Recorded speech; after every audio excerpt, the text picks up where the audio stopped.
سلام و رو خدمت شما رفقای گل یوتیوبی، خوش اومدید به یه ویدیو جدید از کانال زوکسلر.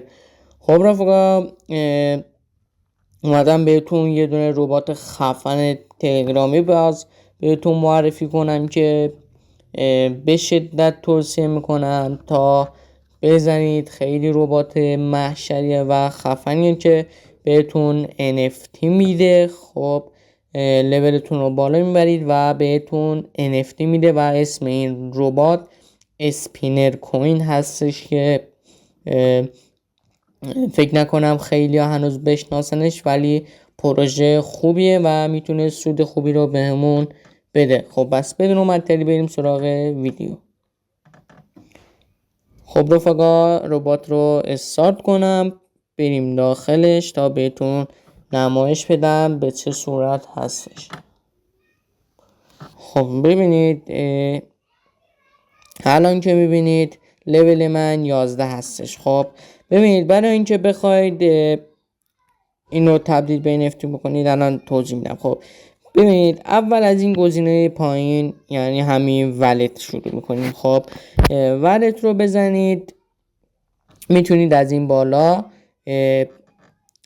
ولت رو وصل کنید که این کاری نداره. دوباره بهتون میگم کار خاصی نداره. اگر نمیتونید ویدیوهای قبلی رو ببینید که چطوری به همستر و تبسپ رو وصل کردم، از اونجا یاد میگیرید به چه صورت هستش. خب دیگه لازم نیست و این رو آموزش بدم و تایم ویدیو بره بالا. خب این خودتون دیگه شایدن بلد باشید، چون انقدر دیگه زدید ماشاءالله دیگه حرفه‌ای شدید. خب این از ولتش که میتونید به ولت اضافه کنید و به همین شکل. خب پایینی هم میتونید دوستاتون رو دعوت کنید و از اونها هم یه سودی رو ببرید تا بتونید خودتون وسایلاتون رو ارتقا بدید. خب این پایینی مشکی اسپینر رو میزنید، به این صورت این رو بزنید روی این، براتون میچرخه و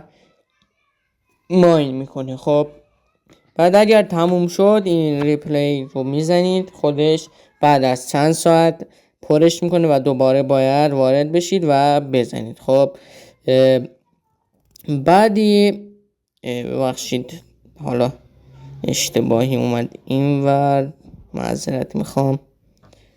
خب ربات رو الان باز بشه تلگراممون، دستم خورد، من از شما معذرت میخوام. حالا تا اینجا هم که اومدیم، لایک، کامنت، سابسکرایب یادتون نره رفقا. حمایت کنید حتما تا ویدیوهای بعدی رو بهتر بذارم و ربات های خفنتری رو براتون معرفی کنم. خب حالا رباتمون هم که بالا آورد و بریم اون گزینه بعدی رو هم بهتون بگم. خب ببینید این گزینه بعدی شلف رو میزنید. خب ببینید، اگر بخواید که این رو همین اسپینر رو بخواید تبدیل به NFT بکنید، باید لولتون 12 بشه. حداقل لولتون باید 12 بشه که تا بتونید این رو تبدیل به NFT بکنید. خب ببینید، فقط یک بار میتونید یه دونه اسپینر رو تبدیل به NFT بکنید. اگر بخواید اضافه بکنید این رو میزنید، این پایین که نه من بزنم الان میره یه جای دیگه. خب این پایینی رو بزنید، باید یک مبلغ تونی رو بپردازید تا یکی دیگه هم بتونید بسازید و اون رو هم تبدیل به NFT بکنید و بفروشید. خب حالا چطوری اینو تبدیل به NFT بکنیم؟ روی همین اسپینر میزنیم به این صورت. حالا برای اینکه لولش آپگرید بکنید، همینجا هم نوشته لول 11 که نوشته 16,000 تا میخواد، جلوش آپگرید هست، اون رو میزنید. اگر سکهاتون رسید اون رو میزنید و آپگرید بکنید. خب بعد اینکه لولش به 12 رسید، بله، میایید پایین کانورت تو NFT رو میزنید و تبدیل به NFT میشه و فکر کنم 12 تا 24 ساعت طول میکشه. خب کمتر از این نیست و بیشتر از این هم نیستش. خب همون تایمی که گفتم فقط همون تایمه، 12 ساعت یا 24 ساعت فقط طول میکشه تا تبدیل به NFT بشه. خب میایم این و تسکا رو میزنیم. خب به این صورت این تسکا رو من قبلا بعضیاشون انجام دادم، اینا فقط مونده که اینا هم نمیشه، درد سر داره و تلگرامش هم عضو نمیشه، همون باج همیشگیه و توییترشون هم که نزدم و اینا رو هم نزدم فعلا چون نیاز ندارم و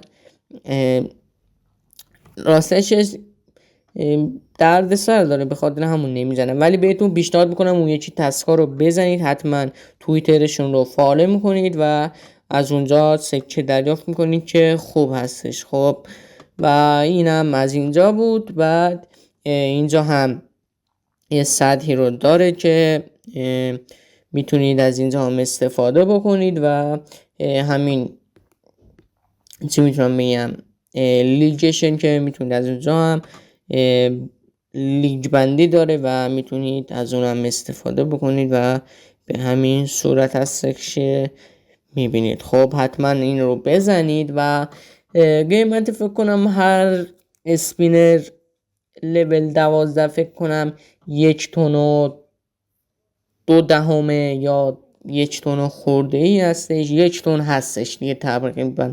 خب فوقش یه 100 تومن کارمزد میدیم و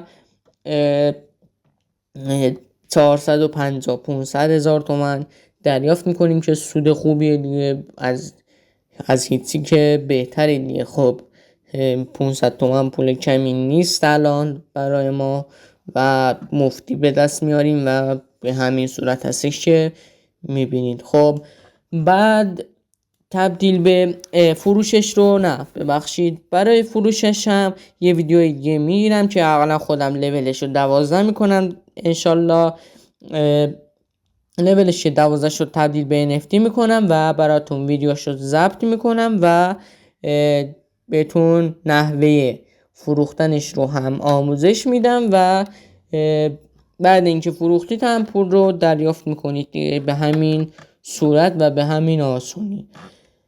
خب رفقا این بود از ویدیو امروزمون، امیدوارم که از این ویدیو هم خوشتون اومده باشه و در ضمن لایک، کامنت، سابسکرایب چنل یادتون نره و اگر از این ویدیوها خوشتون میاد حتما تو کامنت ها بنویسید، حتما جوابتون رو میدم و سابسکرایب چنل هم که گفتم یادتون نره، ساباتون به شدت ریخته بچه‌ها و لایک کنید و کامنت انگلیسی بذارید حتما و دمتون گرم، عشقید و تا ویدیوهای بعدی بدرود.